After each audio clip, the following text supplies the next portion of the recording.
Assalamualaikum warahmatullahi wabarakatuh, anak-anakku sekalian. Alhamdulillah kita berjumpa lagi dalam pembelajaran daring. Semoga kalian tetap semangat dalam keadaan sehat walafiat tanpa kurang suatu apapun. Anak-anakku sekalian, pada kesempatan kita kali ini kita akan belajar materi persatuan dalam perbedaan. Tapi sebelum itu mari kita buka dengan bacaan doa. Bismillahirrahmanirrahim. Radina billahi rabbil islam dina Muhammadin nabiyya wa rasulana rabbana zidna ilman nafi'a warzuqna fahma wasi'a waj'alna min ibadika sholihin. Rabbi shrah li sadri wa yassir li amri wahlul 'uqdatam min lisani yafqahu qawli wasi'a rabbi kulli syai'in wa subhanaka la ilma lana illa ma 'allamtana innaka antal alimul hakim birahmatika ya arhamar rahimin. Oke anak-anakku, persatuan dalam perbedaan. Tapi sebelum itu ada materi sisipan untuk kalian. Al-Quran surat Al-Hujurat ayat 13 berbunyi, Ya ayuhan nasu inna khalaqnakum min dzakari wa untha wa ja'alnakum syu'uban wa qabaila lita'arafu inna akramakum 'indallahi atqakum innallaha 'alimun hakim innallaha 'alimun khabir.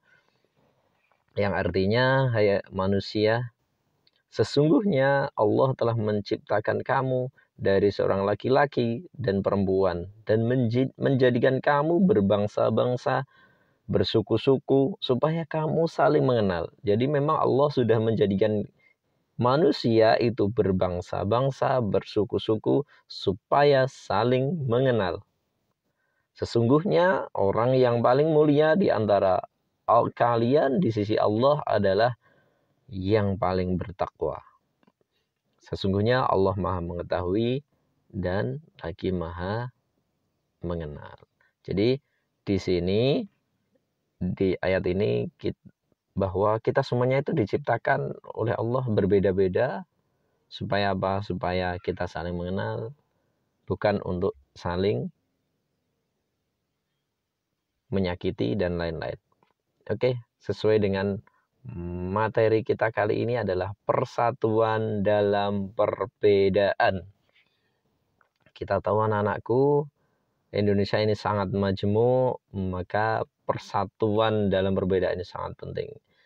Nanti kita akan membahas yang pertama adalah berbagai macam perbedaan yang ada di Indonesia, kemudian sikap kita bagaimana, kemudian dasar persatuan di Indonesia itu apa, dasar hukumnya, kemudian yang ketiga, semboyan bangsa Indonesia. Oke, kita bahas satu persatu anakku. Yang pertama, perbedaan di Indonesia. Perbedaan di Indonesia yang paling mencolok yang pertama adalah agama anakku. Agama. Kita tahu agama di Indonesia banyak sekali. Dan yang kedua, suku. Apalagi suku ya. Kemudian budaya, kemudian ras. Nah, sebenarnya masih banyak sekali perbedaan-perbedaan di Indonesia selain 4 ini. Tapi yang akan kita bahas hanya 4 ini aja. Yang pertama agama. Agama di Indonesia ada 1 Islam mayoritas, kemudian ada Kristen, ada Katolik, ada Hindu, ada Buddha, dan ada Konghucu. Nah, ini agama baru kalau kita pandang dari segi agama di Indonesia itu banyak sekali ya. Jadi bukan berarti orang Indonesia adalah Islam tok, tidak. Bukan berarti orang Indonesia Kristen tok, tidak. Bukan berarti Katolik tok, bukan berarti Hindu saja, bukan berarti Buddha saja, bukan berarti Konghucu saja, tapi memang majemuk di Indonesia. Suku, apalagi suku. Kita lihat di Indonesia. Wah, banyak sekali. Di Jawa saja itu ada suku Jawa. Ada suku Osing yang ada di Banyuwangi, betul sekali. Ada suku Tengger yang ada di Gunung Bromo, bener. Ada suku Madura. Nah, banyak sekali ya perbedaan suku di Indonesia. Ada suku Dayak dan lain-lain, banyak sekali suku di Indonesia. Apalagi budaya. Nah, budaya ini ada budaya Islam, budaya Kristen, budaya Katolik, budaya Hindu. Ini juga mereka mempunyai budaya-budaya yang lain, maksudnya gitu. Orang Islam punya budaya seperti ini, orang Kristen punya budaya seperti ini, orang Katolik punya, orang Jawa punya budaya seperti ini, orang Osing punya budaya seperti ini. Nah, itu sangat-sangat banyak sekali budaya yang ada di Indonesia. Itu ya. Nah, perbedaan di Indonesia. Budaya, sangat banyak, tidak usah kita sebutkan. Kemudian ras, ada ras negroid, orangnya hitam, kayak di Papua, di daerah timur sana. Kemudian ada orang Mongoloid, ada orang Kaukasoid. Nah, itu perbedaan di Indonesia sangat banyak. Nah, ini. Lalu bagaimana kita menyikapi perbedaan itu? Ada perbedaan tadi agama, suku, budaya, bangsa, bahasa, ras. Bagaimana kita menyikapinya? Yang pertama, bahwa perbedaan itu adalah sebuah kekayaan yang dimiliki oleh bangsa Indonesia. Jadi, perbedaan-perbedaan itu adalah sebuah kekayaan yang dimiliki oleh bangsa Indonesia.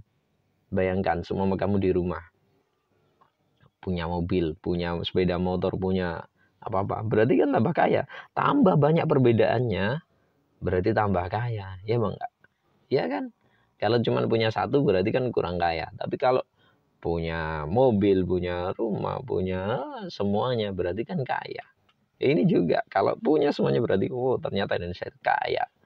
Jadi perbedaan itu ada sebuah kekayaan. Yang kedua, bagaimana kita menyikapi perbedaan itu? Perbedaan ini adalah anugerah dari Allah Subhanahu wa taala, anugerah dari Tuhan Yang Maha Esa. Jadi bukan sebuah yang mengancam, bukan, tetapi perbedaan ini adalah anugerah dari Allah Subhanahu wa taala. Nah, bagaimana sikap kita terhadap perbedaan? Nah, yang ketiga, jangan sekali-kali kita menjadikan perbedaan ini adalah sebagai bahan perselisihan. Apalagi di Surabaya. Nah, ya. Sangat majemuk, ada Madura, ada Cina, ada Jawa, bahkan ada yang dari luar pulau itu banyak sekali. Di Surabaya itu sangat majemuk, ya. Jadi jangan menjadikan perbedaan itu menjadi bahan perselisihan. Terus yang keempat, bagaimana kita bersikap terhadap perbedaan itu? Saling menghormati. Kalau ada tetangganya yang Kristen, hormati dia. Kalau ada tetangganya yang Islam, hormati dia. Kalau ada tetangganya kita yang Madura, hormati dia. Kalau ada tetangga kita yang melakukan budaya yang berbeda dengan budaya kita, hormati dia. Kalau ada teman kita, orang lain yang rasnya beda dengan kita, mungkin dia lebih putih dari kita, mungkin dia lebih hitam dari kita, hormati dia. Jangan menjadi sebuah perselisihan. Jangan sampai menjadi bahan olok-olokan. Yang keempat, saling hargai. Ya. Jadi jangan saling meremehkan. Yang Jawa jangan meremehkan yang Madura. Yang Madura begitu juga jangan meremehkan yang Jawa. Yang Surabaya jangan meremehkan yang Malang. Nah, seperti yang kita tahu, bonek sama Arema, itu sangat tidak cocok. Saling meremehkan, saling menghujat, tidak cocok sama sekali dengan persatuan Indonesia. Ya. Yang keenam, saling menjaga. Saling menjaga bahwa ini adalah perbedaan, ini harus kita jaga, merupakan kekayaan Indonesia yang harus kita jaga.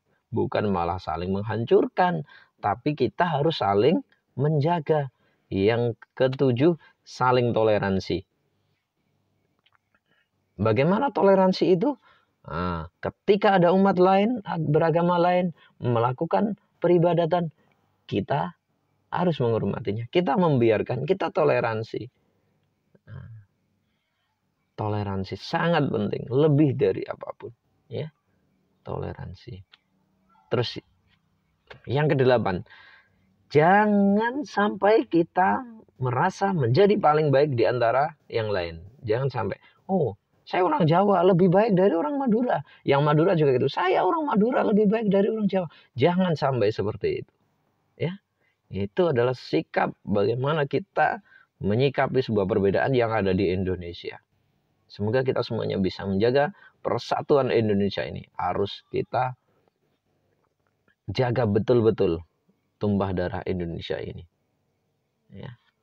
Oke, dasarnya apa sih sikap persatuan di Indonesia itu? Dasarnya yang pertama, ya, jadi perbedaan-perbedaan ini kok bisa bersatu itu apa? Kita ada dasar hukumnya yang pertama, landasan ideal, yakni Pancasila, sila ketiga, yakni yang berbunyi Persatuan Indonesia.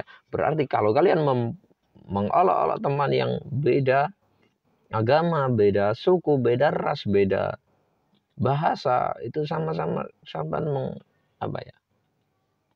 Tidak melaksanakan Pancasila, yakni Persatuan Indonesia. Apalagi kamu punya niat untuk memecahkan diri, menceraikan Indonesia, jangan sampai, ya.